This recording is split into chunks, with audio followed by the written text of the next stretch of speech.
Hello and welcome. You're on StratNewsGlobal. I'm Nitin Gokhale. Strategic Insight is a program that we do in association with the United Service Institution, India's oldest military think tank.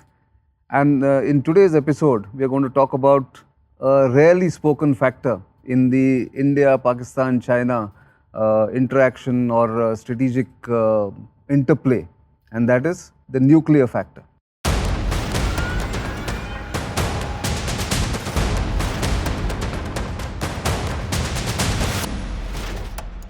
So what is it that is common between India, China and Pakistan? Very little you would think in terms of culture or the system of governance or the way the militaries function. But there is one factor that is common between these three countries is that all of them are nuclear powers. And that factor is something that we are going to discuss in today's episode of Strategic Insight. Joining me today are two distinguished ladies, experts in their own field. To my left, Dr. Manpreet Sethi. She is the Distinguished Fellow at the Centre for Air Power Studies, another military think tank of the Indian Air Force. And Dr. Roshan Khanijo, who is the Assistant Director Research, as well as a nuclear specialist who has written books on nuclear issues concerning India, China, Pakistan. Welcome both of you, and I'm glad that I have both the panelists as ladies, because that's a complaint that a lot of people have, and it's something that we are honored about, we feel honored about on Strat News Global. Let me start with you, Dr. Sethi. The factor about the nuclear factor between these three countries is something that is rarely spoken or discussed, as I mentioned in my introduction. But should there be a collusive collaboration, let me say, between India and between China and Pakistan, what is it that India should be prepared for? Because I will talk about the doctrines later, but is there a threat to India, a collusive threat on the nuclear front? Well, you said that the nuclear factor is not spoken very often between the three. I would say that's true between India and China. The nuclear word doesn't get mentioned so often between India and China. We've had this, standoff for over 100 days now, and the nuclear word has not been mentioned. But between India and Pakistan, the situation is a little different, because the moment the crisis breaks out, Pakistan likes to play up the nuclear threat, and there are various reasons as to why they do that. And we all understand, the projection that they're trying to do to cow India back, or either to get the international audience to get, worried about what is happening in the region, that it's a dangerous flashpoint, etc. So they have their compulsions for doing that, and the nuclear word does get mentioned between India and Pakistan. Now, as far as the collusive threat that we are talking about, well, this has existed in the nuclear domain for quite some period of time. It's right from the 70s onwards that we have known that the two are one in terms of the help that has come from China to Pakistan. And it continued for a long period of time. China joined the NPT only in 1992, and since then overtly it has not been doing this. But even then, recently Pakistan tested a MIRVed missile, one missile which can carry multiple warheads, and that has clearly come from China. So in terms of the proliferation relationship, that has always been there. In terms of the two coming together to threaten India with nuclear weapons, that looks a bit out of the picture to me, because nuclear weapons essentially are weapons of mass destruction. And irrespective of how much capability, and India has a decent amount of nuclear weapons by now, it can cause unacceptable damage to both sides. So the collusive threat on the nuclear front in terms of usage of the weapon, I don't think so. But in terms of the help that China does give to Pakistan, and sometimes the games that Pakistan plays on behalf of China, that will continue.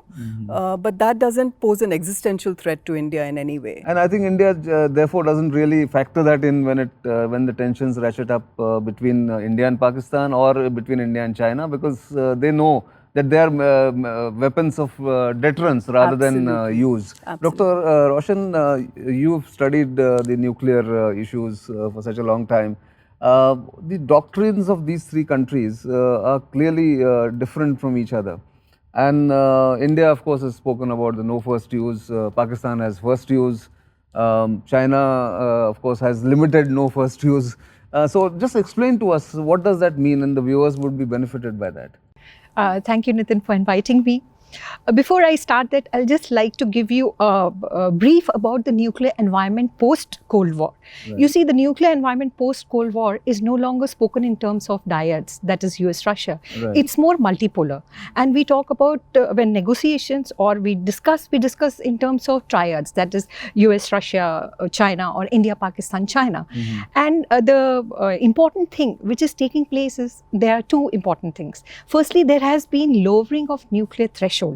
Suppose if you see US nuclear posture review, they say that they are going to deploy low-yield nuclear weapons on submarines. And the Russians, they are having Poseidon underwater things. Right. So there is a lowering of thresholds, and there is also new niche technologies which are taking place. In that background, if we try to see, Pakistan, as we all know, their nuclear doctrine is totally India-centric. Right. And the policies also, they say, are to deter India's conventional strength. And that is why if you see their thresholds, the 4 thresholds which they say, political and economy and all those things, they are totally related to that. Correct. But the one thing which has been constant in their doctrine is the first use. First use. They say it is going to be the first use. Yes. And another thing is, the other caveat is minimum deterrence. But this has over the period changed to full spectrum deterrence. Right. So what do you mean by full spectrum deterrence? That means they have a nuclear weapon at each level. For example, at the tactical level, they have a Nasser, Right. which is a very short-range short-range missile. missile. At the strategic level, they have Shaheen. Correct. Apart from that, they have got cruise missiles, whether it is Babar or it is Raad, which is a air-launched cruise missile. Right. And apart from that, they are developing their triad. So their doctrine, they are trying to see that how well it can deter India. Right. Now, as far as China is concerned, you very rightly pointed out, they have what we call it a conditional no first use. They also look into the minimum deterrent thing, and their second strike capability will be lethal. Right. But if you observe the trends recently, what they are trying to, there was recently a report which stated that they are increasing their fissile material. And now if they are going to increase their fissile material, especially plutonium, which needs to be seen whether it is going to be used tactically or strategically, because that will give us a window about the nuclear doctrine. Secondly, they are going to have more launch on warning capabilities. All these are quite contrary to the no first use. And we have to understand that Chinese are master at disguising. And they can change the narrative anytime they want. If you see the classical example of South China Sea, they build the islands, they said it's for peaceful purpose, and then they made it. Exactly. Now, as far as India is concerned, I feel it has been now 17 years for our nuclear doctrine. Sure. And probably the time is there. We can review it and say we can make it little bit more ambiguous. The ambiguity would help us in maneuvering little things. Sure.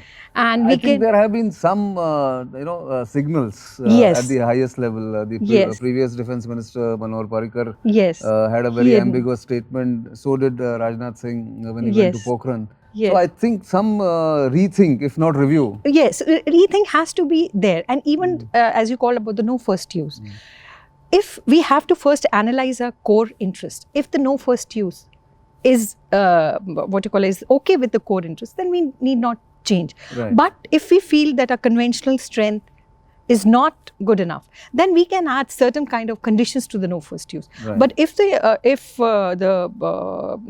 conventional strength is good, then we need not do it. Because what is the purpose of nuclear deterrence? The purpose of nuclear doctrine is to deter your adversary.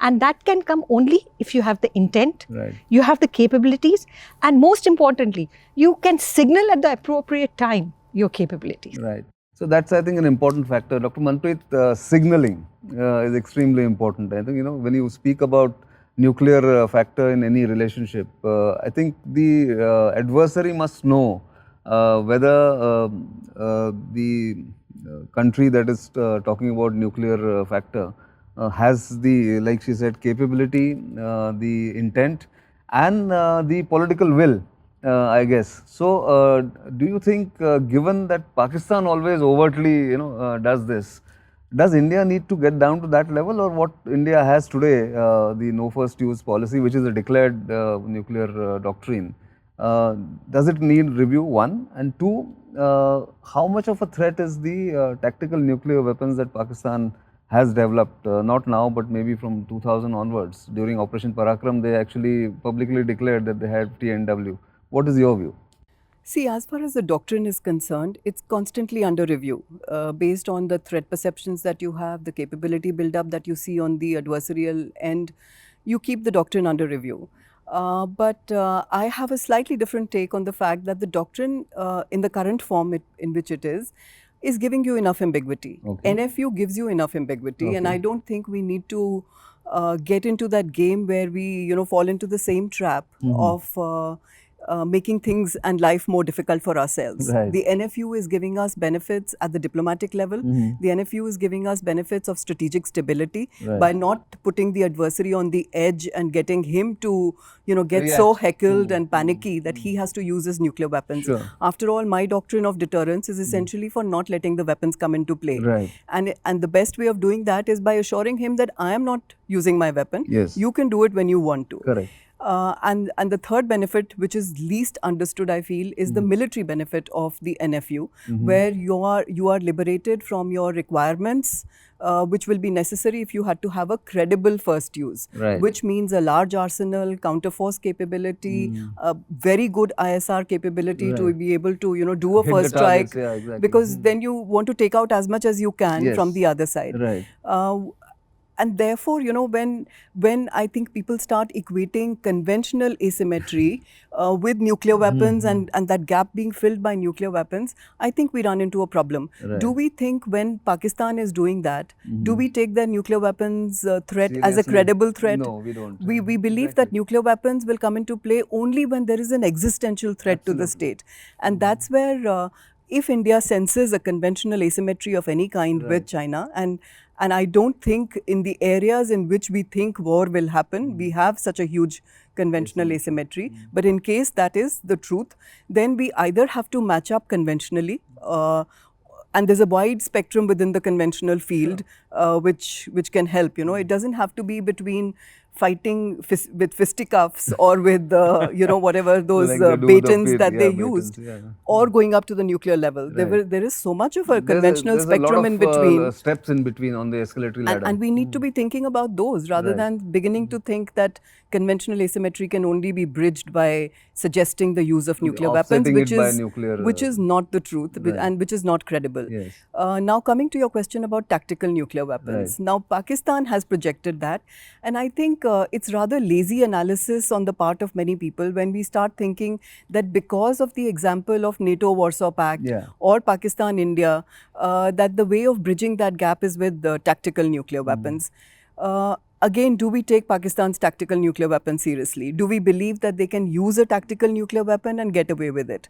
There are some assumptions that people make when they talk about tactical nuclear weapons. Yes. One is that it'll somehow, it's easier to use because it's a smaller weapon. So therefore, it'll be condoned by the world and by everyone else, including if Pakistan uses against India, somehow it'll slip under our radar of retaliation and we will not do retaliation. That's an assumption they are making, and I don't think they can take it very seriously. The assumption. Absolutely. The other assumption is that it'll somehow lead to controlled nuclear war.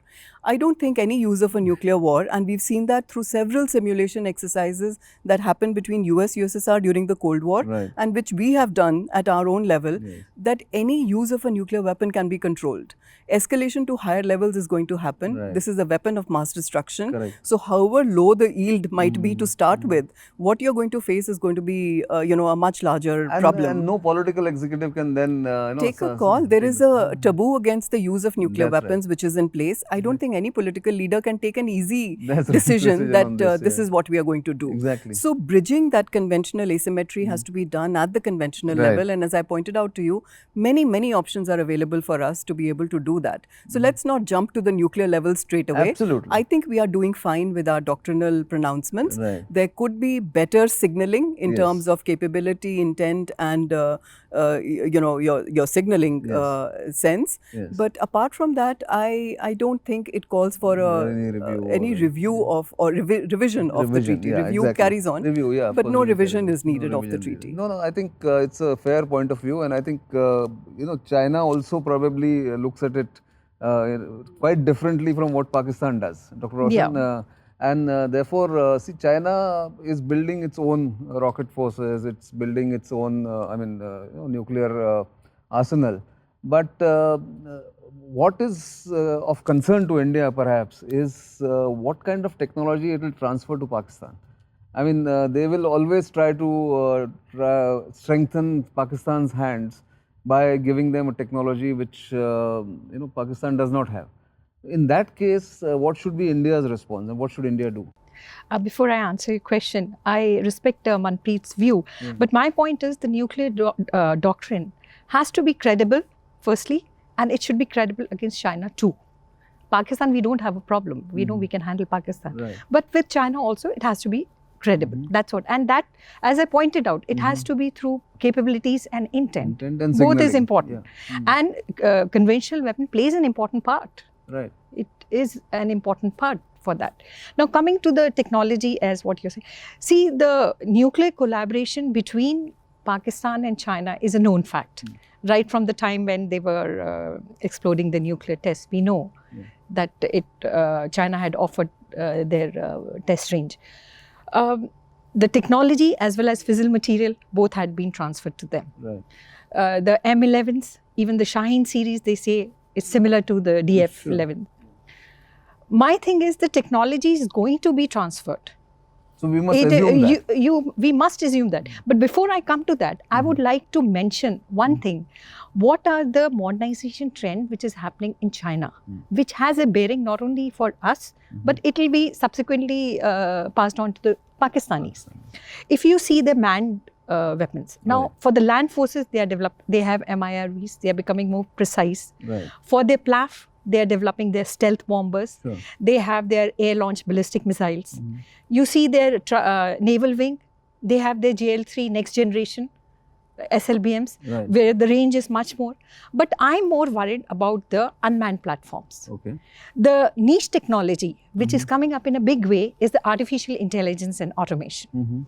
Now, the Chinese, they had told in 2015 that they want to have a rapid response. Okay. And under that, in 2017, they had given a plan, new generation artificial intelligence plan, by which they want to become masters by 2025 and 2030. So now this artificial intelligence has been coming up in which ways? There are two basic technologies which are coming, hypersonic glide vehicles, hypersonic cruise missiles. Now here, because of the speed and maneuverability, it becomes very difficult for the radar to catch them. And there is an attack time constraint, which impacts your deterrent stability. The second one, which is more problematic, is unmanned platforms, underwater and aerial. Right. Which is because they can carry nuclear payloads, and they have said that they are going to develop UCAVs and UUVs. They are developing, in fact, extra large UUVs. So this is the area which needs to be seen. Now, as far as the technology transfer is concerned, Manpreet recently told you about the MIRVs. Yes. That has been transferred by the Chinese. Recently, in the month of February, we caught a Chinese ship, which was, and we found that they were sending autoclaves, which are used in ballistic missiles and space program. True. So these proliferations are going on. Now, for their Air Force, they have J-17s, they can upgrade it. For their Navy, they are planning cruise missiles on ships and submarines. They are taking submarines, conventional submarines from China also. But now if the platform, their triads they are developing, they have to take Chinese help, because if you see Babar is what? It is a reverse engineered Tomahawk, that's what has been stated. So the technology is going to come to Pakistan because there is a collusivity and China has an interest, economic, military, political, all interest in Pakistan. There is CPEC, military presence and the political maneuvering of Pakistan. So now the question, what options do we have? Firstly, we need to observe China's scientific progress very keenly to see where it is going and what are the technologies which can be transferred to Pakistan. Secondly, the niche technologies. We should take a leaf from China and we should try, for example, AI is concerned. We should have more AI related subjects in the universities. They should be focused plan by the government with the budget. Right. And there should be joint cooperation between the military and the scientific community Right. to develop the platforms. Yes. I think that's a fair point, and it's an important point to take forward the conversation. Dr. Manpreet, India has been a nuclear power, declared nuclear power for now more than 22 years, since 1998. But our nuclear program goes back a long way, some decades. What, in your view, is India's strength as far as nuclear factor in the military domain is concerned? Are we continuously adding arsenal? I mean, we don't have to give figures or anything, but are you confident about India's ability? Certainly I am, because as I mentioned to you earlier, it's a weapon of mass destruction. Right. So even when you have small numbers, when China started out on its nuclear journey in 1964, when they tested, Mao had said 6 nuclear weapons is all that China needs. And at that time, it was trying to deter both the US and the USSR. Yes. So because it's a weapon of that nature, I don't think numbers, or we have to be worried about parity with either of our sides. So even if Pakistan is 10 warheads more, or China is perhaps 100 warheads more than what we have, that is not a matter of concern. Delivery systems of adequate ranges and reliability, that's where our focus needs to be. Sure.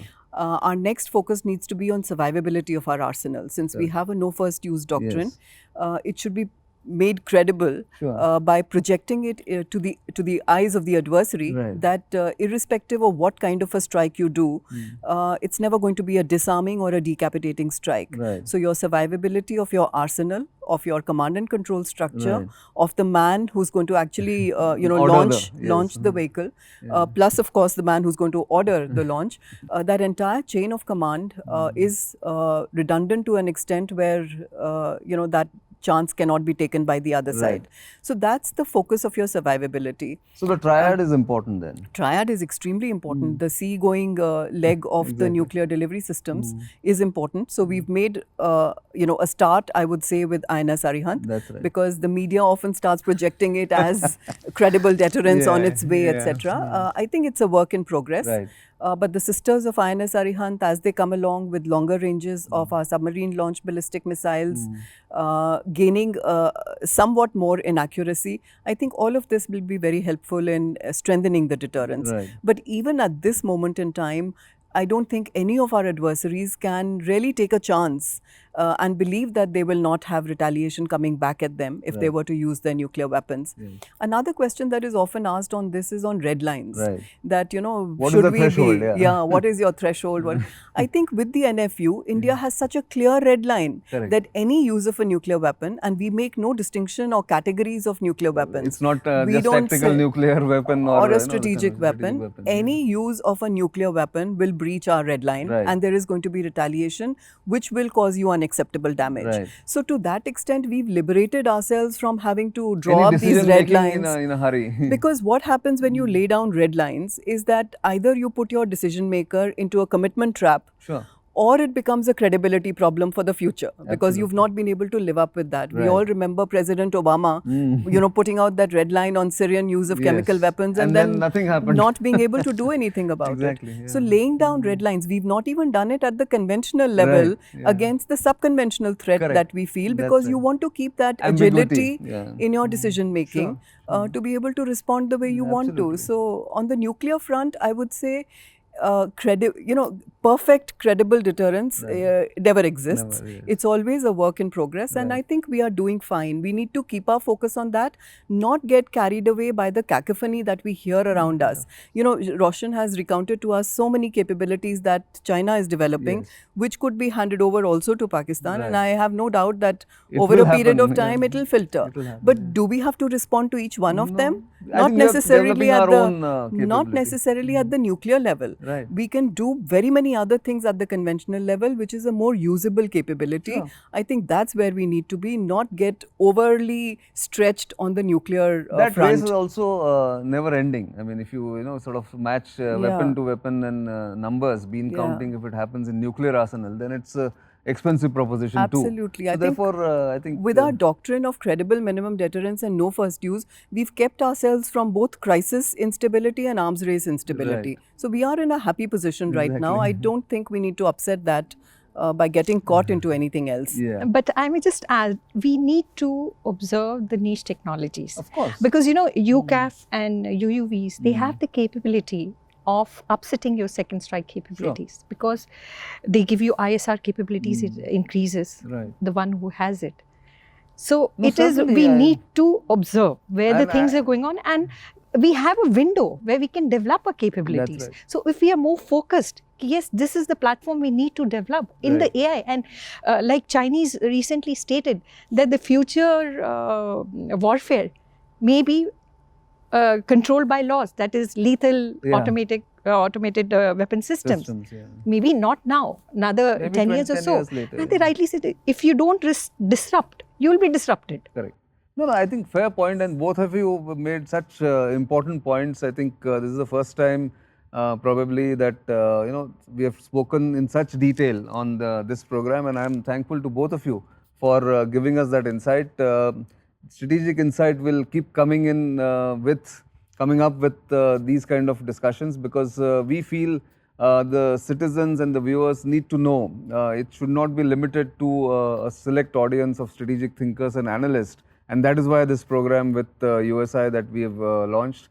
We will come back with more as and when the need arises, but as I keep saying, do like us on our social media platforms, keep sending us comments and feedback, and of course subscribe to our YouTube channel, and visit our website as and when you need to know more about such issues. Until the next time, it's goodbye, and thank you very much, ladies. Thank you.